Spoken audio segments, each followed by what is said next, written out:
ಕರ್ತನ ಪರಿಶುದ್ಧ ನಾಮಕ್ಕೆ ಸ್ತೋತ್ರವಾಗಲಿ. ಕರ್ತನ ಸನ್ನಿಧಾನದಲ್ಲಿ ಕರ್ತನ ಮಹಾಕೃಪೆಯಿಂದ ಈ ಬೆಳಗಿನ ಜಾವದಲ್ಲಿ ನಾವು ಇದು ಬರುವಂತೆ ಕೊಟ್ಟಂತ ಕೃಪೆಗಾಗಿ ಕರ್ತನಿಗೆ ಸ್ತೋತ್ರ. Hallelujah, hallelujah, hallelujah.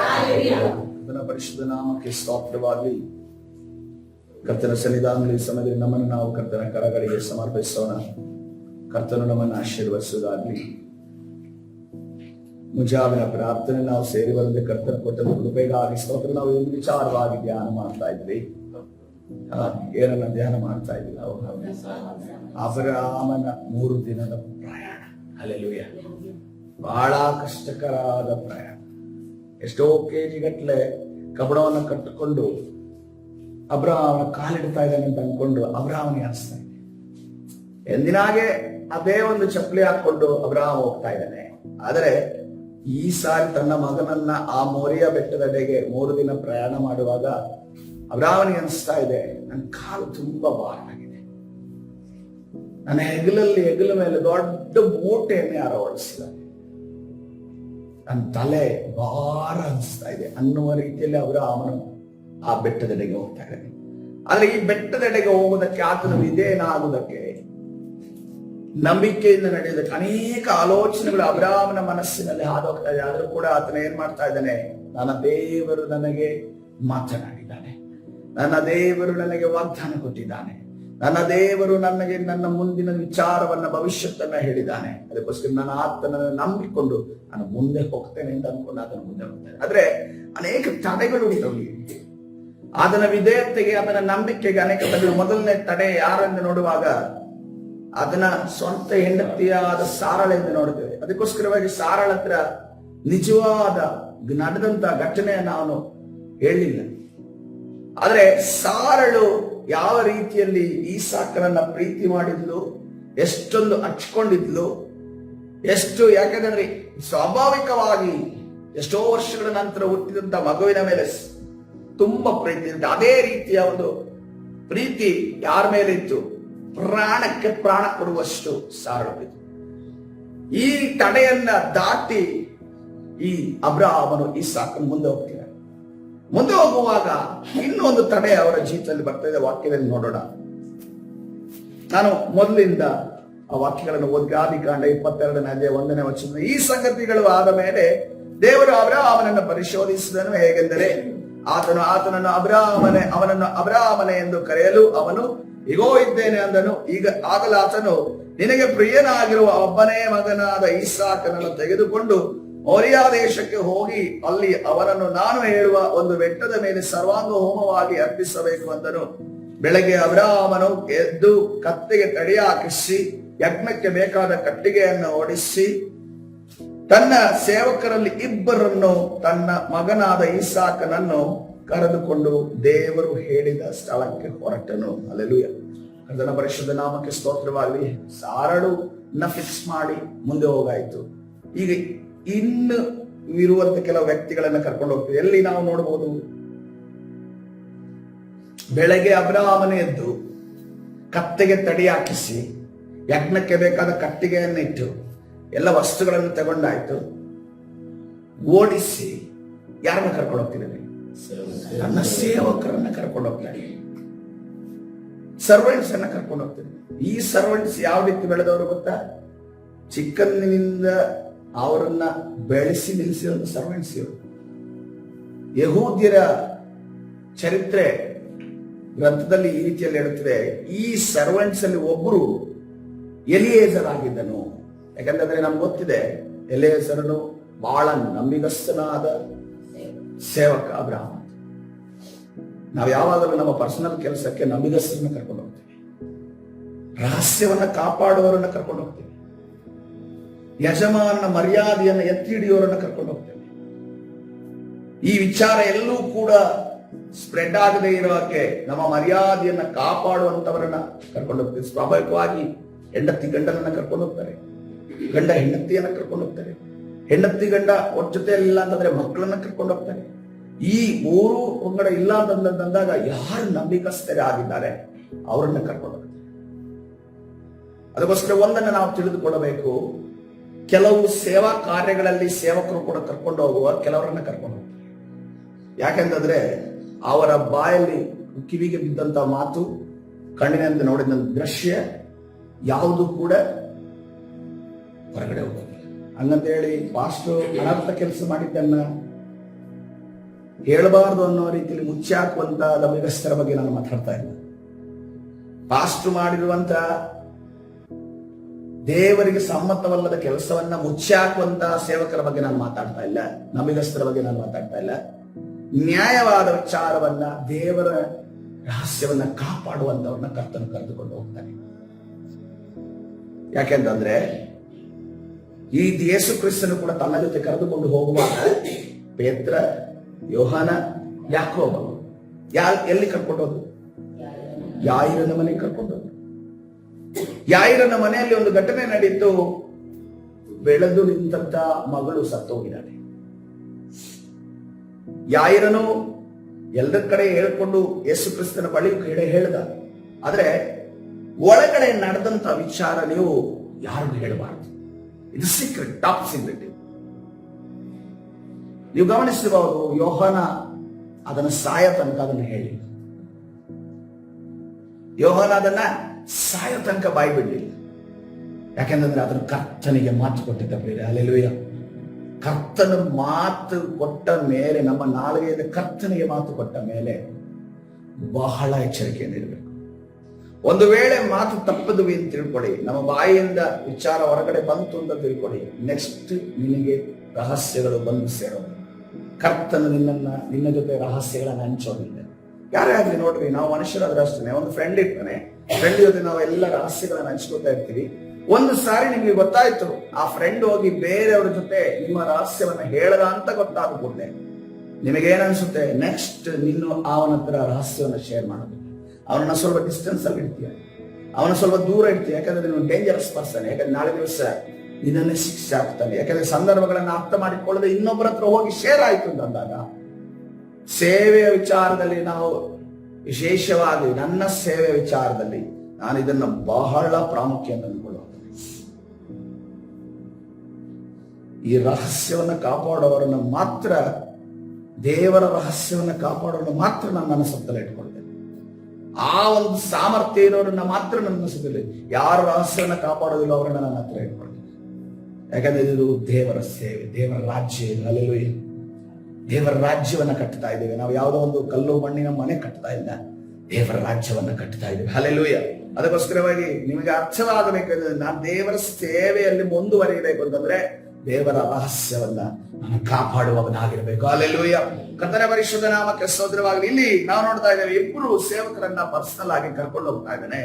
ಆದ್ರೆ ಈ ಸೇವಕರು ಕೂಡ ಈ ಅಬ್ರಹಾಮನ ಜೊತೆ ಅಬ್ರಹಾಮನ ಬೆಳೆಸಿದ, ನಾನು ಗೊತ್ತಿದೆ, 400 ಜನರನ್ನ, ಅದನ್ನೇನ್ 300 ಜನರನ್ನ ಏನ್ ಮಾಡ್ತಾನೆ, ಅದನ್ನು ತನ್ನ ಒಂದು ತರಬೇತಿಯಲ್ಲಿ ಬೆಳೆಸಿರ್ತಾನೆ. ಇವರಿಗೂ ಕೂಡ ಅದೇ ರೀತಿಯಲ್ಲಿ ಅದಕ್ಕಿಂತ ಹೆಚ್ಚಿನಾಗಿ ಬೆಳೆಸಿ, ಯಾಕಂದ್ರೆ ಪರ್ಸನಲ್ ಆಗಿ ಕರ್ಕೊಂಡು ಹೋಗ್ತಿದ್ದಾನೆ. ಈ ಸೇವಕರು ತನ್ನ ಯಜಮಾನನ ಮಗನನ್ನ ಯಜ್ಞಕ್ಕೆ ಅರ್ಪಿಸ್ತಾರೆ ಅಂತ ಅನ್ಕೊಂಡು ಬಿಡ್ತಾರೆ. ಆಲೋಚನೆ ಮಾಡಿ.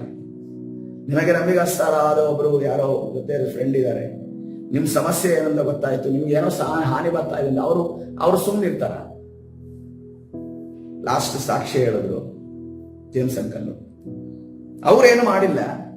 ಅವರು ಪಕ್ಕದ ಸಹ ಶಿಕ್ಷಕರಿಗೆ ವಿಷಯ ತಿಳಿಸಿದಾಗ ಏನ್ ಮಾಡಿದ್ರು, ಸರ್ ಅವ್ರಿಗೆ ಒಂದು ಪಾಠ ಕಲಿಸ್ಬೇಕು ನಾವು. ನನ್ಗೇನು ಆಗಿಲ್ಲ, ನನ್ಗೆ ಅವ್ರು ಪರ್ಸನಲ್ ಆಗಿ ಏನೂ ಅಂದಿಲ್ಲ, ಆದ್ರೆ ನಿಮ್ಗಂದಿದ್ದು ನನ್ಗಂದಂಗೆ ನಾವು ಇದನ್ನ, ಈ ಮ್ಯಾಟರ್ನ ಹೀಗೆ ಬಿಡೋದಿಲ್ಲ ಅಂತ ಅನ್ಕೊಂಡು ಹೇಳಿ ಮುಂದುವರಿತಾರೆ. ಒಬ್ಬ ಸಹ ಶಿಕ್ಷಕರೇ, ಒಬ್ಬ ಸ್ನೇಹಿತನೇ ಹಿಂಗ್ ಮುಂದುವರಿಯುವಾಗ ಸೇವಕರು ಹುಟ್ಟಿದಂದಿನಿಂದ ಊಟ ಕೊಟ್ಟು, ಮಧ್ಯಾಹ್ನದ ಊಟ, ರಾತ್ರಿ ಊಟ ಎಲ್ಲವನ್ನ ನೋಡಿಕೊಂಡು ಅವರ ಕುಟುಂಬವನ್ನ ನೋಡಿಕೊಂಡು ಬೆಳೆಸ್ತಿದ್ದ ಅಬ್ರಹಾಮನ ಪರಿಸ್ಥಿತಿ ಈ ರೀತಿ ಆದಾಗ ಯಾವ ರೀತಿಯ ಪ್ರೀತಿಯನ್ನು ತೋರಿಸ್ತಾರೆ. Hallelujah, hallelujah. ಇಲ್ಲಿ ಇಬ್ಬರು ಸೇವಕರು ಕೂಡ ಈ ಅಬ್ರಹಾಮನ ಈ ಕಾರ್ಯವನ್ನ ಮಾಡುವುದಕ್ಕೆ, ದೈವಿಕ ಕಾರ್ಯವನ್ನ ಮಾಡುವುದಕ್ಕೆ ಅಡ್ಡಿಯಾಗಿದೆ. ಅದೇ ರೀತಿಯಲ್ಲಿ ಇನ್ನೊಂದು ದೃಷ್ಟಿಯಲ್ಲಿ ನೋಡೋದಾದ್ರೆ, ಈಗ ಇಸಾಕನು ಒಬ್ಬನೇ ಒಬ್ಬ ವಾಗ್ದಾನ ಪುತ್ರ. ಅಬ್ರಹಾಮನ ಎಲ್ಲಾ ಆಸ್ತಿಗೆ ವಾರಸದಾರ ಯಾರಾಗಿದ್ದಾನೆ? ಇಸಾಕನು ಒಬ್ಬನೇ. ಒಂದು ವೇಳೆ ಇಸಾಕನ ಮರಣ ನಂತರ ಯಾರಿಗೋಗುತ್ತೆ ಆಸ್ತಿ? ಯಾರಿಗೋಗುತ್ತೆ? ಸೇವಕರಿಗೆ ಹೋಗುತ್ತೆ. ನಮಗೆ ವಾಕ್ಯದ ಪ್ರೂಫ್ ಇದೆಯಾ? ಖಂಡಿತವಾಗ್ಲೂ ಇದೆ. ಆದಿಕಾಂಡ 15ನೇ 2ನೇ ವಚನ ಹೋಗೋಣ. ಆದಿಕಾಂಡ 15ನೇ 2ನೇ ವಚನ.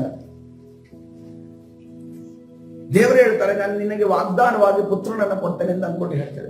ಆದ್ರೆ ಅಬ್ರಾಮನ ಹೇಳ್ತಾರೆ, ಅದಕ್ಕೆ ಅಬ್ರಾಮನು, ಕರ್ತನಾದ ಯೆಹೋವನೇ, ನನಗೆ ಏನು ಕೊಟ್ಟರೇನು? ನಾನು ಸಂತಾನವಿಲ್ಲದವನಾಗಿ ಹೋಗುವೆನಾದ್ದರಿಂದ ನನ್ನ ಆಸ್ತಿಯೆಲ್ಲ ದಮಸ್ಕದ ಎಲಿಯೇಜನ ಪಾಲಾಗುವುದಲ್ಲ ಅಂದ. ಒಂದು ವೇಳೆ ನನಗೆ ನೀನು ಪುತ್ರನೇ ಕೊಟ್ಟಿಲ್ಲ, ನೀನು ಪುತ್ರನನ್ನು ಕೊಡ, ನಾನು ಏನ್ ಸಂಪಾದನೆ ಮಾಡಿದ್ರೇನು, ಏನ್ ಕೂಡಿಟ್ರೇನು? ನಾನು ಕೂಡಿಟ್ಟಿದ್ದೆಲ್ಲ ಎಲಿಯೇಜರನಿಗೆ ಹೋಗುತ್ತಲ್ಲ. ತಿರುಗಿ ಅಬ್ರಾಮನು ಮತ್ತೆ ಹೇಳ್ತಾ ಇದ್ದಾನೆ, ನೀನು ನನಗೆ ಸಂತಾನ ಕೊಡಲಿಲ್ಲವಾದ್ದರಿಂದ ನನ್ನ ಮನೆಯಲ್ಲಿ ಹುಟ್ಟಿದವನೇ ನನಗೆ ಬಾಧ್ಯಸ್ಥನಾಗಬೇಕಾಯಿತು ಎಂದು ಹೇಳಲು ಯೆಹೋವನು ಅವನ ಸಂಗಡ ಮಾತಾಡಿ, ಇವನು ನಿನಗೆ ಬಾಧ್ಯಸ್ಥನಾಗುವುದಿಲ್ಲ, ನಿನ್ನ ಹೊಟ್ಟೆಯಲ್ಲಿ ಹುಟ್ಟುವವನು ನಿನಗೆ ಬಾಧ್ಯಸ್ಥನಾಗುವನು ಎಂದು ಹೇಳಿದ. ಇದು ಯಾವಾಗ ಮಾತಾಡಿರೋ ಮಾತು? ಈ ಸಾಕರನ್ನ ಸಮರ್ಪಣೆ ಮಾಡೋದಕ್ಕಿಂತ ಮುಂಚೆ 15ನೇ ಅಧ್ಯಾಯದಲ್ಲಿ ಮಾತಾಡಿದ ಮಾತು. ಆದ್ರೆ ಅಬ್ರಾಮನ ಮನಸ್ಸಲ್ಲಿ ಇರೋದುಂಟು, ನಾಳೆ ದಿವಸ ನನ್ನ ಮಗ ಇಲ್ಲ ಅಂತಂದ್ರೆ ಇವ್ರಿಗೆಲ್ಲ ನಾನು ಆಸ್ತಿನ ಹಂಚಿಕೊಡ್ಬೇಕು. ಮೇಯ್ನ್ ಆಗಿ ಎಲಿಯಾಜರ್ ಇದ್ದಾನಲ್ಲ, ಇವನು ನಂಬಿಗಸ್ತನೇ. ಆದ್ರೆ ಅಷ್ಟು ನಂಬಿಗಸ್ತನು ಕೂಡ ಆದ್ರೂ ಕೂಡ ನಮ್ಮ ಸ್ವಾಸ್ಥ್ಯವನ್ನ ನಾವು ಸೇವಕರಿಗೆ ಕೊಡೋದಕ್ಕೆ ಬಯಸ್ತೇವೆ. ನಮ್ಮ ರಕ್ತವಾಗಿರುವಂತ ಯಾರಿಗೆ ಕೊಡಕ್ ಬಯಸ್ತಾ ಇದ್ದೇವೆ? ನಮ್ಮ ಮಕ್ಕಳಿಗೆ ಕೊಡಕ್ ಬಯಸ್ತೇವೆ. ಸೊ ಈಗ ಏನಾಗ್ತಾ ಇದೆ ಇಲ್ಲಿ? ಎಲಿಯೇಜರನಿದ್ದಾನೆ. ಎಲಿಯೇಜರನು, ಚರಿತ್ರೆ ಹೇಳುತ್ತೆ, ಎಲಿಯೇಜರನು ಕೂಡ ಅವ್ರ ಜೊತೆ ಹೋಗ್ತಾ ಇದ್ದಾನಂತೆ. ಈಗ ಅಬ್ರಾಮನ ಆಲೋಚನೆ ಮಾಡ್ಕೊಂಡು ಹೋಗ್ತಾ ಇದ್ದಾನೆ, ಇಷ್ಟೆಲ್ಲ ಸಂಪಾದನೆ ಮಾಡ್ತೇನೆ, ಇಷ್ಟೆಲ್ಲ ಯುದ್ಧ ಮಾಡಿದೆ, ಇಷ್ಟೆಲ್ಲ ಹೋರಾಟ ಮಾಡಿದೆ, ಇಷ್ಟೆಲ್ಲ ಅಭಿಷೇಕವನ್ನು ಪಡೆದುಕೊಂಡಿದೆ, ಆದ್ರೆ ನನ್ನ ಸಂತಾನವಾಗಿರುವಂತ ಇಸಾಕನ ಯುದ್ಧ ನಾನು ಸಮರ್ಪಣೆ ಮಾಡಿಬಿಟ್ರೆ, ಸಮರ್ಪಣೆಯನ್ನು ಕೊಟ್ಟುಬಿಟ್ರೆ ಮುಗಿದೋಯ್ತು. ಇನ್ನು ನನಗೆ ಸಂತಾನ ಇರೋದಿಲ್ಲ, ನನಗೆ ವಯಸ್ಸು ಬೇರೆ ಆಯ್ತು, ಬಹಳ ಕಷ್ಟಪಟ್ಟು ಬರೆದುಕೊಂಡಿದ್ದೇನೆ, ಈಗ ಇವನು ಪಾಲು ಹೋಗುತ್ತೆ, ಇವನ ಕೈ ಸೇರುತ್ತೆ. ಇನ್ನೊಂದು ಕಡೆ ನೋಡುವಾಗ ಇನ್ನೊಂದು ಪ್ರೂಫ್ ಇದೆ. ಆದಿಕಾಂಡ 24ನೇ 1ರಿಂದ 4 ವಚನಗಳನ್ನು ನೋಡುವಾಗ,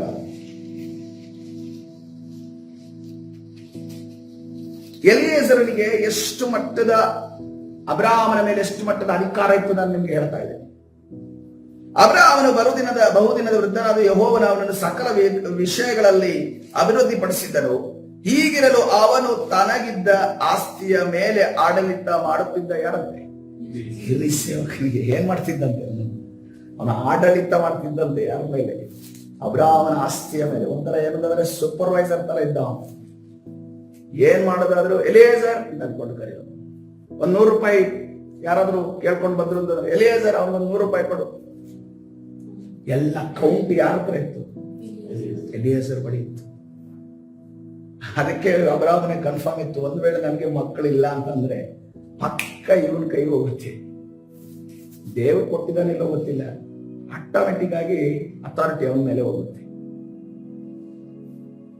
ಪಕ್ಕ ಅಥಾರಿಟಿ ಅವನ ಮೇಲೆ ಹೋಗುತ್ತೆ. ಆದ್ರೆ ಕರ್ತನಾದ ಯೇಸು ನೋಡಿ, ತನ್ನ ಮಗನಿಗೆ ಕೊಡಬೇಕಾದಂತ ಅಧಿಕಾರವನ್ನ ಯಾವ ರೀತಿಯಲ್ಲಿ ಆಟೋಮೆಟಿಕಲಿ ಹೋಗುತ್ತೋ ಆತನ ತಡೆದಿಲ್ಲ.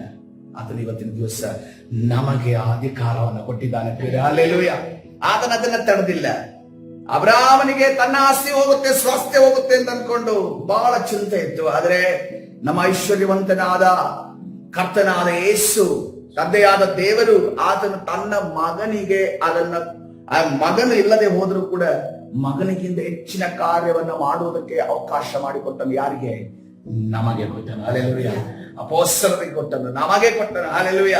ಅದಕ್ಕಾಗಿ ದೇವರಿಗೆ ಸ್ತೋತ್ರ ಮಾಡೋಣ. ಪ್ರಿಯರೇ, ಇವತ್ತಿನ ದಿವಸ ನಾವು ಪ್ರಾರ್ಥನೆ ಮಾಡಿದ್ರೆ ಅದ್ಭುತ ನಡೀತಿದೆ ಅಂತಂದ್ರೆ, ನಾವು ಪ್ರಾರ್ಥನೆ ಮಾಡಿದ್ರೆ ಮಳೆ ಬರ್ತಾ ಇದೆ ಅಂತಂದ್ರೆ, ನಾವು ಪ್ರಾರ್ಥನೆ ಮಾಡಿದ್ರೆ ದೇವರು ಅನೇಕ ಕಾರ್ಯಗಳನ್ನ ಮಾಡ್ತಾ ಇದ್ದಾರೆ ಅಂದ್ರೆ, ಯೇಸು ಕ್ರಿಸ್ತನ ಬಿಟ್ಟು ಕೊಟ್ಟಿರುವಂತ ಸ್ವಾಸ್ಥ್ಯದ ಫಲವಾಗಿ ನಾವು ಅದನ್ನು ಹೊಂದುತ್ತಾ ಇದ್ದೇವೆ. ಹಲ್ಲೆಲೂಯಾ. ಹಲ್ಲೆಲೂಯಾ. ಈ ಆಲೋಚನೆ ಇದಕ್ಕೆ ಸಪೋರ್ಟ್ ಅಲ್ಲ ಅಂದಿದ್ರು ದೇವರಾತ್ಮನ ಹೇಳುತ್ತಿರುವಂತ ಮಾತನ್ನ ನಾನು ನಿಮಗೆ ತಿಳಿಸ್ತಾ ಇದ್ದೀನಿ. ಹಲ್ಲೆಲೂಯಾ. ಕರ್ತನ ಪರಿಶುದ್ಧ ನಾಮಕ್ಕೆ ಸ್ತೋತ್ರವಾಗಲಿ. ಇದು 2ನೇ ಪ್ರೂಫ್. ಆದ್ರೆ 3ನೇ ಪ್ರೂಫ್ ನೋಡೋಣ. ಆದಿಕಾಂಡ 24ನೇ ಅಧ್ಯಾಯ 10ನೇ ವಚನ. ಆದಿಕಾಂಡ 24ನೇ ಅಧ್ಯಾಯ 10ನೇ ವಚನ. ತರುವಾಯ ಆ ಸೇವಕರು, ಯಾರು? ಎಲಿಯೇಜರ್. ತರುವಾಯ ಆ ಸೇವಕನು ತನ್ನ ದಣಿಯ ಒಂಟೆಗಳಲ್ಲಿ 10 ಒಂಟೆಗಳನ್ನು ಸಿದ್ಧ ಮಾಡಿ, ಗಮನಿಸಿರಿ, ದಣಿಯ ಆಸ್ತಿಯಿಂದ ಶ್ರೇಷ್ಠವಾದ ಒಡವೆಗಳನ್ನ ತನ್ನ ವಶಕ್ಕೆ ತೆಗೆದುಕೊಂಡು ಹೊರಟು. ಹಲ್ಲೆಲೂಯಾ. ಏನ್ ಮಾಡ್ತಾ ಇದ್ದಾರೆ? ದಣಿಯ ಆಸ್ತಿಯಿಂದ, ಅಬ್ರಾಮನ ಕೈಯಿಂದಲ್ಲ, ದಣಿಯ ಆಸ್ತಿಯಿಂದ, ಅಬ್ರಾಮನ ಆಸ್ತಿಯಿಂದ ಅಬ್ರಾಮನ ತಿಜೋರಿಯನ್ನ ತೆಗೆದು, ಸೂಟ್ ಕೇಸನ್ನ ತೆಗೆದು, ಶ್ರೇಷ್ಠವಾದ ಒಡವೆಗಳನ್ನ ಏನ್ ಮಾಡ್ತಾ ಇದ್ದಾರೆ ಅಂದ್ರೆ ತನ್ನ ವಶಕ್ಕೆ ಏನು ಬೇಕು ಅಂತ ಅನ್ಕೊಂಡು ಯಾರು ತಗೋತಾ ಇದ್ದಾರೆ? ಎಲಿಯೇಜರ್ ತಗೋತಾ ಇದ್ದಾರೆ. ಯಾರಿಗೆ ಕೊಡೋದಕ್ಕೆ? ಈ ಸಂದರ್ಭ ನೋಡುವಾಗ ರೆಬೆಕ್ಕಳಿಗೆ ಕೊಡೋದಕ್ಕೆ ನಡೀತಿರೋ ಘಟನೆ ನಡೀತಾ ಇದೆ. ಇದು ತದನಂತರ ನಡೆದಂತ ವಿಚಾರ. ಆದ್ರೆ ನಾನು ಎಲಿಯೇಜರ್ ಅಧಿಕಾರ ಮನೆಯಲ್ಲಿ ಯಾವ ರೀತಿ ಇತ್ತು ಅಂತ ಅನ್ಕೊಂಡು ನಿಮಗೆ ತೋರಿಸಕ್ಕೆ ನಾನು ಹೇಳ್ತಾ ಇದ್ದೇನೆ. ಎಲಿಯೇಜರ್ ಆ ರೀತಿಯಲ್ಲಿ ಇದ್ದ ರೀತಿಯಲ್ಲಿ, ಸೇವಕರ ರೀತಿಯಲ್ಲಿ. ಆದ್ರೆ ಅಬ್ರಾಮನಿಗೆ ಗೊತ್ತು, ಅಬ್ರಾಮನ ಚಿಂತೆ ಮಾಡ್ಕೊಂಡು ಹೋಗ್ತಾ ಇದ್ದಾನೆ. ನಂತರ ನನ್ನ ಮಗನನ್ನು ನಾನು ಯಜ್ಞವಾಗಿ ಸಮರ್ಪಿಸಿದ ನಂತರ ಇವ್ರಿಗೆ ಹೋಗುತ್ತಲ್ಲ ನನ್ನ ಸ್ವಾಸ್ಥ್ಯ ಅನ್ನೋದಕ್ಕೊಂಡು ಆಲೋಚನೆ ಮಾಡಿಕೊಂಡು ಹೋಗುವಾಗ ಆತನಿಗೆ ಒಂದು ನೆನಪಾಗುತ್ತೆ. ದೇವರು ಹೇಳಿರ್ತಾನೆ, ಏನೆಂತ ಹೇಳ್ತಾರೆ, ಇವನು ನಿನಗೆ ಬಾಧ್ಯಸ್ಥನಾಗೋದಿಲ್ಲ, ಇವನು ನಿನಗೆ ಬಾಧ್ಯಸ್ಥನಾಗೋದಿಲ್ಲ, ನಿನ್ನ ಹೊಟ್ಟೆಯಲ್ಲೇ ಹುಟ್ಟುವವನು ನಿನಗೆ ಬಾಧ್ಯಸ್ಥನಾಗು. ಮುಂದೆ ನನಗೆ ದೇವರು ಏನು ಮಾಡ್ತಾರೆ ಅಂತ ನನಗೆ ಗೊತ್ತಿಲ್ಲ, ಆದ್ರೆ ಕರ್ತನೆ ಹೇಳಿದ್ದಾನೆ, ನನ್ನ ಸ್ವಾಸ್ಥ್ಯ, ನನಗಿರುವಂತ ಎಲ್ಲ ಆಸ್ತಿ ಅಂತಸ್ತುಗಳು ಏನ್ ಮಾಡ್ತಾ ಇದ್ದಾರೆ, ಈ ಒಂದು ಸೇವಕರಿಗೆ ಹೋಗೋದಿಲ್ಲ. ಯಾಕೆಂದ್ರೆ ನನ್ನ ದೇವರು ಹೇಳಿದ್ದಾನಲ್ಲ, ಏನಂತ ಹೇಳಿದೆ, ನಿನಗೆ ಇವನು ಬಾಧ್ಯಸ್ಥನಾಗುದಿಲ್ಲ, ನಿನ್ನ ನಂತರ ಇವನಿಗೆ ನಾನು ಕೊಡೋದಿಲ್ಲ. ನಿನ್ನ ಹೊಟ್ಟೆಯಲ್ಲಿ ಹುಟ್ಟುವವನು, ನಿನ್ನ ರಕ್ತ ಹಂಚಿ ನಿನ್ನ ಒಂದು ವಾಗ್ದಾನ ಪುತ್ರನಾಗಿ ನಿನಗೆ ಕೊಡುವಂತ ಈಸಾಕನಿಗೆ ನಾನು ಕೊಡ್ತೇನೆ ಅಂತ ಅನ್ಕೊಂಡು ಹೇಳಿದಂತ ಮಾತನ್ನ ನೆನಪಿಸಿಕೊಂಡು ಅಬ್ರಾಮನ ಈಸಾಕನನ್ನ ಸಮರ್ಪಿಸುವುದಕ್ಕೆ ಹೋಗ್ತಾ ಇದ್ದಾನೆ. ಹಲ್ಲೆಲೂಯಾ. ಆತನ ಪರಿಶುದ್ಧ ನಾಮಕ್ಕೆ ಸ್ತೋತ್ರವಾಗಲಿ. ನಾವು ರಕ್ಷಣೆಯಾಗಿ ಹೊಂದಿ ಬಂದಾಯ್ತು. ರಕ್ಷಣೆ ಬಂದು ಬರುವ ಸಮಯದಲ್ಲಿ ಅನೇಕ ಲಾಸ್ಗಳನ್ನು ಅನುಭವಿಸ್ತೇವೆ. ಯಾರಿಂದ? ನಮ್ಮ ಸ್ವಂತ ತಂದೆ ತಾಯಿಯಿಂದ, ನಮ್ಮ ಸ್ವಂತ ಗಂಡ ಹೆಂಡತಿಯಿಂದ, ನಮ್ಮ ಸ್ವಂತ ಮಕ್ಕಳಿಂದ, ನಮ್ಮ ಸ್ವಂತ ಒಡಹುಟ್ಟಿದವರಿಂದ, ನಮ್ಮ ಸ್ವಂತ ಸ್ನೇಹಿತರಿಂದ ನಷ್ಟ ಆಗಿದೆಯಲ್ಲ. ಅವ್ರು ಕೊಡುವಂತ ಪ್ರೀತಿ ನಷ್ಟನ, ಅವ್ರು ಕೊಡುವಂತ ಕೆಲವು ವಸ್ತುಗಳ ನಷ್ಟನ, ನಿಮಗೆ ಕೊಡೋದನ್ನ ಯಾರು ತನ್ನ ಜೊತೆ ಇರ್ತಾರೋ ಅನ್ಯ ಜನರಾಗಿ ಜೀವಿಸ್ತಿದ್ರೆ ಅವರು ಕೊಟ್ರ, ಇದೆಲ್ಲವನ್ನ ಮಾಡಿದ್ರ ಹೋಗಿ ಬಿಟ್ಬಿಡಿ. ಯಾಕಂದ್ರೆ ದೇವರು ರಕ್ಷಣೆ ಮಾಡಿದ ನಂತರ ಆತನು ಸ್ಥಿರವಾಗಿ ನಮ್ಮನ್ನು ನಿಲ್ಲಿಸ್ತಾನೆ. ಹಲ್ಲೆಲೂಯಾ. ಈಗೇನಾಗಿದೆ? ರಕ್ಷಣೆಯಾಗಿ ಬಂದಾಗಿದೆ, ನಾವು ಬೆಳೀತಾ ಇದ್ದೇವೆ, ನಾವು ಕ್ರಿಸ್ತನ ಜೊತೆ ನಡೀತಾ ಇದ್ದೇವೆ. ಈಗೇನಾಗಿದೆ?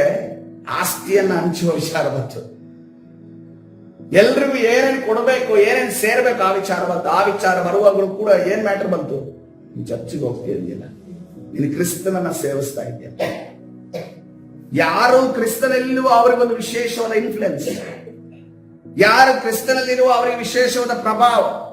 ಯಾರು ನೋಡ್ರಿ ಕ್ರಿಸ್ತನಲ್ಲಿ ಇದ್ದವರಿಗೆ ಬೇರೆ ಹೋಗಿ ಇನ್ಫ್ಲುಯೆನ್ಸ್ಗೋಸ್ಕರ ಕೇಳಿ ಪಟ್ಟಣ ಸಿಗುತ್ತೆ. ಬಟ್ ನಮಗೆ ಹೋಗುವಂತ ಸಮಯದಲ್ಲಿ ನಮಗೆ ಕೆಲವರು ಸಿಗೋದಿಲ್ಲ.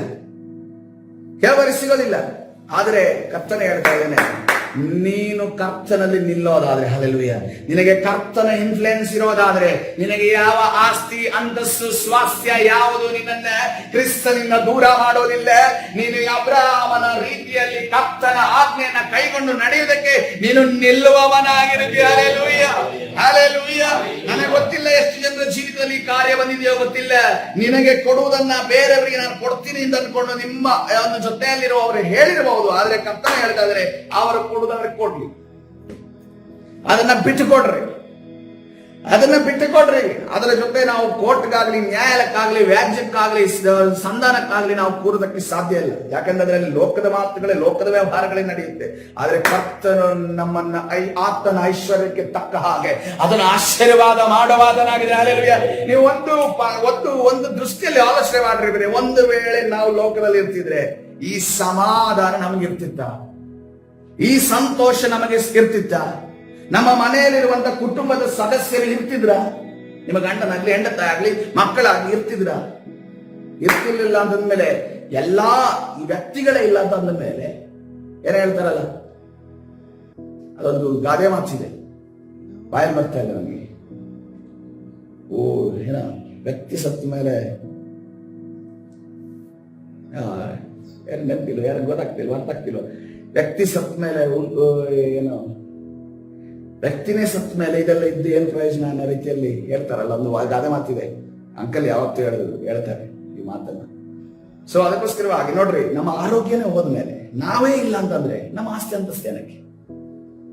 ನಮ್ಮ ಕರ್ತನು ನಮಗೆ ಜೀವವನ್ನು ಕೊಟ್ಟಿದ್ದಾನಲ್ಲ, ನಮಗೆ ಆಶೀರ್ವಾದಗಳನ್ನು ಕೊಟ್ಟಿದ್ದಾನಲ್ಲ, ಬಿಡುಗಡೆಯನ್ನು ಕೊಟ್ಟಿದ್ದಾನೆ. ಈ ಅಮೂಲ್ಯವಾದದನ್ನ ನಾವು ಹಿಂಬಾಲಿಸಿಕೊಂಡು ಹೋಗುವವರಾಗೋಣ. ಹಲ್ಲೆಲೂಯಾ.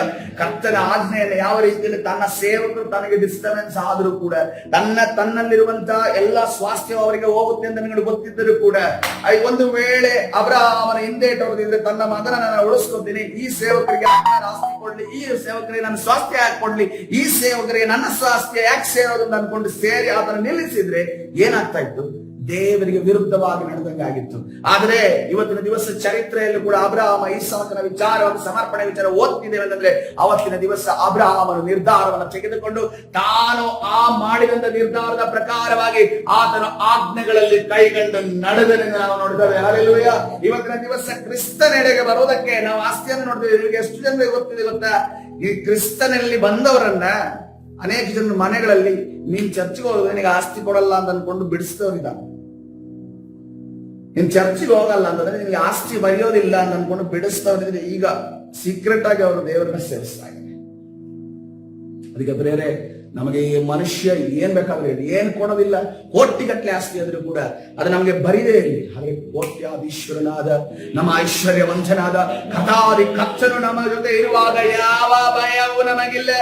ಮನುಷ್ಯನ ಏನೇ ಹೇಳಿ ನಮ್ಮ ಮಕ್ಕಳನ್ನ ನಮ್ಮನ್ನ ದಡ ಸಾಗಿಸುವುದಕ್ಕೆ ಕರ್ತನು ನಮ್ಮ ಜೊತೆ ಇದ್ದಾನೆ.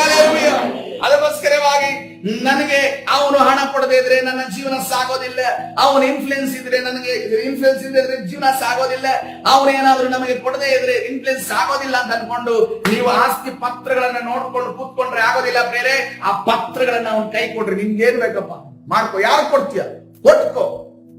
ಅನ್ಯಾಯ ಮಾಡ್ತಾ ಇದೀಯ, ಓಕೆ ಅನ್ಯಾಯ ಮಾಡು. ನ್ಯಾಯವಂತನಾದ ದೇವರು ನನ್ನ ಜೊತೆ ಇದ್ದಾನಲ್ಲ, ನ್ಯಾಯವಂತನಾದ ದೇವರು ನನ್ನ ಜೊತೆ ಇದ್ದಾನಲ್ಲ, ನ್ಯಾಯಾಧಿಪತಿಯಾದ ದೇವರು ನನ್ನ ಜೊತೆ ಇದ್ದಾನಲ್ಲ, ಆ ನ್ಯಾಯಾಧಿಪತಿ ನನಗೆ ನ್ಯಾಯವನ್ನೇ ತೀರಿಸ್ತಾನೆ. ಹಲ್ಲೆಲೂಯಾ. ಸಾಯುವವರೆಗೆ ನನಗೂ ನನ್ನ ಮಕ್ಕಳಿಗೂ ಬೀದಿಯಲ್ಲಿ ಕುತ್ಕೊಂಡು ಭಿಕ್ಷೆ ಬೇಡುವ ರೀತಿಯಲ್ಲಿ ಅದನ್ನು ನಿಲ್ಲೋದಿಲ್ಲ. ಅನುದಿನವೂ ಕೂಡ ನಮಗೆ ಆಹಾರವನ್ನು ಕೊಟ್ಟು ನಡೆಸುವಾತನಾಗಿದ್ದಾನೆ. ಹಲ್ಲೆಲೂಯಾ. ಇವತ್ತಿನ ದಿವಸ ಕ್ರಿಸ್ತನ ವಿಚಾರವಾಗಿ ಕ್ರಿಸ್ತನೋ ನಿನಗೆ ಆಸ್ತಿಯೋ ಎಂದುಕೊಂಡು, ಅಥವಾ ಲೋಕವೋ ಅಥವಾ ಹುಡುಗಿಯೋ, ಕೆಲವರು ಅದು ಇದೆ. ಹುಡುಗ ಹುಡುಗಿ ಪ್ರೀತಿ ಮಾಡ್ತಾರೆ, ನಿನಗೆ ಆಸ್ತಿ, ನಿನಗೆ ಕ್ರಿಸ್ತನ ಹುಡುಗಿನ, ಈ ರೀತಿ ಆಫರ್ ಇಟ್ಟವರು ಇದ್ದಾರೆ. ಎಂತ ಆಫರ್ ಇಟ್ಟಿದ್ರು? ಒಂದೊಬ್ಬರ ಜೀವಿತದಲ್ಲಿ ಹಾಗೆ ನಡೀತು. ಒಬ್ರು ಯವನಸ್ಥ ಕ್ರಿಸ್ತನಲ್ಲಿ ನಾನು ಕರ್ಕೊಂಡು ನಾನು ಮದುವೆ ಆಗ್ತೀನಿ ಅನ್ಕೊಂಡು ಡಿಸೈಡ್ ಮಾಡಿ ಒಬ್ಬಳನ್ನ ಪ್ರೀತಿ ಮಾಡು. ಅವಳು ಬರ್ತೀನಿ ಚರ್ಚಿಗೆ ಅಂತ ಅನ್ಕೊಂಡು ಹೇಳು. ಕೊನೆಗೂ ಕೂಡ ಬರಲಿಲ್ಲ. ಒಂದ್ ದಿವಸ ಅವರ ಮನೆಯಲ್ಲಿ ಗಂಡು ಹುಡುಕಕ್ಕೆ ಸ್ಟಾರ್ಟ್ ಮಾಡೋದು. ಗಂಡು ಹುಡುಕಕ್ಕೆ ಸ್ಟಾರ್ಟ್ ಮಾಡಿದ ನಂತರ ಇವನೇನಂದ, ಆಯ್ತು ನೀನು ಬಂದು ದೇವರನ್ನ ಸೇವಿಸಿ ಮನಸ್ಸಾಂತರದಿಂದ, ಫೋರ್ಸ್ ಇಂದಲ್ಲ, ನನ್ನ ಫೋರ್ಸ್ ಇಂದಲ್ಲ, ಮದುವೆಗೋಸ್ಕರ ಅಲ್ಲ, ನನಗೋಸ್ಕರ ಅಲ್ಲ, ನೀನು ಹೃದಯದಂತ ಕ್ರಿಸ್ತನ್ನ ಪ್ರೀತಿ ಸ್ವೀಕರಿಸೋದು ಅನ್ಕೊಂಡ. ಆದ್ರೆ ಅವಳೇನ್ ಡೆಡ್ ಲೈನ್ ಅವತ್ತು ಬೆಳಿಗ್ಗೆ ಇಟ್ಟು ಅಂದದ್ದು. ಈ ಎಲ್ಲ ಮಾತಾದ್ಮೇಲೆ ಬೆಳಿಗ್ಗೆ ಏನಿಟ್ಟು ಅಂತಂದ್ರೆ, ನಾನ್ ಚರ್ಚ್ ಒಳಗಡೆ ಬರ್ಬೇಕು ಅಂತಂದ್ರೆ ನೀನೆಲ್ಲಿ ಬರ್ಬೇಕು?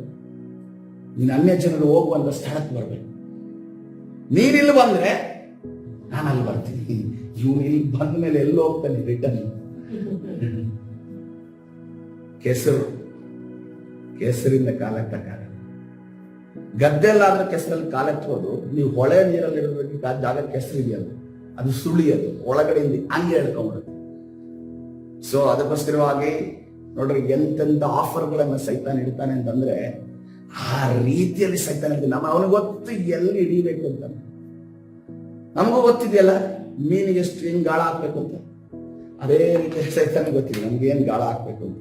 ಅದಕ್ಕೋಸ್ಕರವಾಗಿ ಆಸ್ತಿ ಅನ್ನಿಸ್ತು, ಈ ಲೋಕ, ಕಾರು, ಬಂಗ್ಲೆ, ಆಸ್ತಿ, ಏನೇ ಹಣ ಆಗಿದ್ದು, ಹುಡುಗಿ ಆಗಿರೋದು, ಈ ಲೋಕದ ಯಾವುದೇ ವಿಚಾರಗಳು, ಶಾರೀರಿಕ ವಿಚಾರಗಳು ಯಾವುದಿದೆ ಅದನ್ನ ಮುಂದೆ ಇಟ್ಟು ಇವತ್ತಿನ ದಿವಸ ನಮ್ಮನ್ನ ಆಮಿಷ ಒಂದು ಅನೇಕ ವಿಚಾರಗಳೇ. ಅದಕ್ಕೆ ಪೌಲನ ಒಂದು ಮಾತನ್ನ ಹೇಳ್ತಾನೆ ನೋಡ್ರಿ. ರೋಮಾಪುರ ಬರೆದ ಪತ್ರಿಕೆ 8ನೇ ಅಧ್ಯಾಯ 35ನೇ ವಚನ. ರೋಮಾಪುರದಲ್ಲಿರುವಂತಹ ಸಭೆಗಳಿಗೆ ಆತ ಈ ರೀತಿಯಲ್ಲಿ ಬರೆದಿದ್ದಾನೆ, ಕ್ರಿಸ್ತನ ಪ್ರೀತಿಯಿಂದ ನಮ್ಮನ್ನು ಅಗಲಿಸುವವರು ಯಾರು? ಕಷ್ಟವೋ, ಸಂಕಟವೋ, ಹಿಂಸೆಯೋ, ಅನ್ನವಿಲ್ಲದಿರುವುದೋ, ವಸ್ತ್ರವಿಲ್ಲದಿರುವುದೋ, ಗಂಡಾಂತರವೋ, ಖಡ್ಗವೋ. ಖಡ್ಗದ ಮಟ್ಟಿಗೆ ಬಂದರೂ ಕೂಡ ನಮ್ಮನ್ನು ಅಗಲಿಸಲು ಸಾಧ್ಯ ಇದೆಯಾ? ದೇವರೇ, ನಾವು ನಿನ್ನ ನಿಮಿತ್ತ ದಿನವೆಲ್ಲ ಕೊಲೆಗೆ ಗುರಿಯಾಗಿದ್ದೇವೆ. ಹೌದು, ಜನರು ನಮ್ಮನ್ನ ಕೊಯ್ಗುರಿಗಳಂತೆ ಎಣಿಸಿದರು ಎಂಬುದಾಗಿ ಬರೆದಿರುವಂತೆ ಆಗುತ್ತದಲ್ಲ. ಆದರೆ ನಮ್ಮನ್ನು ಪ್ರೀತಿಸಿದ ಆತನ ಮೂಲಕವಾಗಿ ನಾವು ಈ ಎಲ್ಲಾ ವಿಷಯಗಳಲ್ಲಿ ಪೂರ್ಣ ಜಯಶಾಲಿಗಳಾಗುತ್ತೇವೆ. ಹಲ್ಲೆಲೂಯಾ. ನಮ್ಮನ್ನ ಪ್ರೀತಿಸಿದ ಆತನ ಮೂಲಕವಾಗಿ ನಾವು ಈ ಎಲ್ಲಾ ವಿಷಯಗಳಲ್ಲಿ ಪೂರ್ಣ ಜಯಶಾಲಿಗಳಾಗುತ್ತೇವೆ. ಹೇಗೆಂದರೆ ಮರಣವಾಗಲಿ, ಜೀವವಾಗಲಿ, ದೇವದೂತರಾಗಲಿ, ದುರಾತ್ಮಗಳಾಗಲಿ, ಈಗಿನ ಸಂಗತಿಗಳಾಗಲಿ, ಮುಂದಣ ಸಂಗತಿಗಳಾಗಲಿ, ಮಾತುಗಳಾಗಲಿ, ಮೇಲಣ ಲೋಕಗಳಾಗಲಿ, ಕೆಳಗಣ ಲೋಕವಾಗಲಿ, ಬೇರೆ ಯಾವ ಸೃಷ್ಟಿಯಾಗಲಿ ನಮ್ಮನ್ನು ನಮ್ಮ ಕರ್ತನಾದ ಯೇಸು ಕ್ರಿಸ್ತನಲ್ಲಿ ತೋರಿ ಬಂದ ದೇವರ ಪ್ರೀತಿಯಿಂದ ಅಗಲಿಸಲಾರವೆಂದು ನನಗೆ ನಿಶ್ಚಯ ಉಂಟು. ಹಲ್ಲೆಲೂಯಾ. ಆವತ್ತಿನ ದಿವಸ ಪೌಲನಿಗೆ ನಿಶ್ಚಯ ಉಂಟು. ಇವತ್ತಿನ ದಿವಸ ಕೂತಿರುವವರಿಗೆ ಪ್ರತಿಯೊಬ್ಬರಿಗೆ ನಿಶ್ಚಯ ಉಂಟ. ಹಲ್ಲೆಲೂಯಾ. ನನ್ನನ್ನ ಯೇಸುವಿನ ಪ್ರೀತಿಯಿಂದ ಅಗಲಿಸೋದಕ್ಕೆ ಸಾಧ್ಯವಿಲ್ಲ. ಹಲ್ಲೆಲೂಯಾ. ಕರ್ತರು ನೋಡ್ರಿ, ಆ ಒಂದು ಜನರೇಷನ್ ಅಲ್ಲಿ ಆರ್ಟಿಫಿಷಿಯಲ್ ಇಂಟೆಲಿಜೆನ್ಸ್ ಇಲ್ಲದೆ ಇರ್ಬೋದು. ಆದ್ರೆ ಆರ್ಟಿಫಿಷಿಯಲ್ ಇಂಟೆಲಿಜೆನ್ಸ್ ಕರ್ತನ್ ಮೆನ್ಷನ್ ಮಾಡಿದ್ದಾರೆ. ಎಲ್ಲಿ ಮೆನ್ಷನ್ ಮಾಡಿದ್ದಾರೆ? ಈಗಿನ ಸಂಗತಿಗಳು, ಮುಂದಿನ ಸಂಗತಿಗಳು. ಯಾವುದೇ ಟೆಕ್ನಾಲಜಿ ಬರಲಿ, ಯಾವುದೇ ವ್ಯಕ್ತಿಗಳು ಬರಲಿ, ಯಾವುದೇ ಪ್ರಭಾವಗಳು ಬರಲಿ, ಯಾವುದೇ ಆಪ್ಸ್ ಬರಲಿ, ಯಾವುದೇ ಒಂದು ವೆಬ್ಸೈಟ್ಸ್ ಬರಲಿ, ನಮ್ಮನ್ನ ಕರ್ತನಿಂದ ಬೇರೆ ಮಾಡೋದು ಸಾಧ್ಯವಿಲ್ಲ. ಹಲ್ಲೆಲೂಯಾ. ನೀವ್ ಹೇಳ್ರಿ, ನನಗೆ ಆರ್ಟಿಫಿಷಿಯಲ್ ಇಂಟೆಲಿಜೆನ್ಸ್ ಬೈಬಲ್ ಅಲ್ಲಿ ಎಲ್ಲಿದೆ ಅಂತ ನೋಡಿ. ಇದೆಯಪ್ಪ, ಆರ್ಟಿಫಿಷಿಯಲ್ ಇಂಟೆಲಿಜೆನ್ಸ್ ಅನ್ನು ಕೊಟ್ಟಿದ್ದಾರೆ. ಈಗಿನ ವಿಚಾರವನ್ನ ಕರ್ತನು ಮಾತನಾಡಿದ್ದಾರೆ. ಎಲ್ಲವನ್ನ ಮಾತನಾಡಿ ಆತನ ಹೇಳ್ತಾ ಇದ್ದಾರೆ, ನನ್ನ ಪ್ರೀತಿಯಿಂದ ನನ್ನ ಮಕ್ಕಳನ್ನ ಅಗಲಿಸಲು ಯಾರಿಗೂ ಸಾಧ್ಯವಿಲ್ಲ. ಹಲ್ಲೆಲೂಯಾ. ನನ್ನ ಮಕ್ಕಳನ್ನ ಮುಟ್ಟುಕೊಡುದು ಯಾಕೆಂದ್ರೆ ನಮ್ಮ ಕರ್ತನಾದ ಯೇಸು ಕ್ರಿಸ್ತನಲ್ಲಿ ತೋರಿ ಬಂದ ದೇವರ ಪ್ರೀತಿಯಿಂದ ನಮ್ಮನ್ನ ಅಗಲಿಸಲಾರವೆಂದು ನನಗೆ ಯಾರಿಗೆ ಉಂಟು? ಹೇಳ್ರಿ, ನನಗೆ ನಿಶ್ಚಯ ಉಂಟು. ಹಲ್ಲೆಲೂಯಾ. ನನಗೆ ನಿಶ್ಚಯ ಉಂಟು. ಹಲ್ಲೆಲೂಯಾ. ನನಗೆ ನಿಶ್ಚಯ ಉಂಟು. ಹಲ್ಲೆಲೂಯಾ. ಕರ್ತನ ಪರಿಶುದ್ಧ ನಾಮಕ್ಕೆ ಸ್ತೋತ್ರವಾಗಲಿ. ನೋಡ್ರಿ, ಈ ಒಂದು ಇಷ್ಟೊಂದು ಶಾರ್ಪ್ ಆಗಿರುವ ವಾಕ್ಯವನ್ನ ನಾವು ಭಾನುವಾರ ಬರುವಂತ ಈಗಷ್ಟೇ ನಂಬಿರುವಂತ ಕೆಲವು ವಿಶ್ವಾಸಿಗಳ ಜೊತೆ ಶೇರ್ ಮಾಡೋದಕ್ಕೆ ಸಾಧ್ಯ ಇಲ್ಲ. ಆದ್ರೆ ಈ ಒಂದು ಮುಂಜಾವಿನ ಪ್ರಾರ್ಥನೆಯಲ್ಲಿ ದಿನಲೂ ನನಗೆ ದೇವರ ಪ್ರಸನ್ನತೆ ಬೇಕೆಂದು ತವಕ ಪಡುವವರ ಹತ್ರ ನಾನು ಹೇಳ್ತಾ ಇದ್ದೇನೆ, ನಮಗೇನ್ ನಿಶ್ಚಯ ಉಂಟು? ನಮ್ಮನ್ನ ಯಾವುದೇ ಕಾರಣ, ಯಾವ ಆಮಿಷಗಳು, ಯಾವ ಹಣ, ಯಾವ ಕೋಟಿ ಗಟ್ಟಲೆ ಹಣ ಸುಟ್ಕೇಸ್ ತೆಗೆದು ಓಪನ್ ಆಗಿ ಇಟ್ಟರು ಕೂಡ ನಾವು ಯಾವುದ ಕೂಡ ಬಗ್ಗದ ರೀತಿಯಲ್ಲಿ ಕ್ರಿಸ್ತನನ್ನು ನಾವು ಸೇವಿಸಬೇಕಾಗಿದೆ. ಹಲ್ಲೆಲೂಯಾ. ಅದಕ್ಕೋಸ್ಕರವಾಗಿ ಕರ್ತನ ಹೇಳಿದ್ರೆ, ಬಂಡೆಯ ಮೇಲೆ ನಾನು ನನ್ನ ಸಭೆಯನ್ನ ಕಟ್ಟಿದ್ದೇನೆ. ಹಲ್ಲೆಲೂಯಾ. ಬಂಡೆಯ ಮೇಲೆ, ಬಂಡೆ ಎಷ್ಟು ಗಟ್ಟಿರುತ್ತೋ ಆ ರೀತಿಯಲ್ಲಿ ಕರ್ತನಿಗೋಸ್ಕರ ಬಂಡೆಯ ರೀತಿಯಲ್ಲಿ ನಿಲ್ಲುವವರಾಗಿರ್ಬೇಕು. ಹಲ್ಲೆಲೂಯಾ.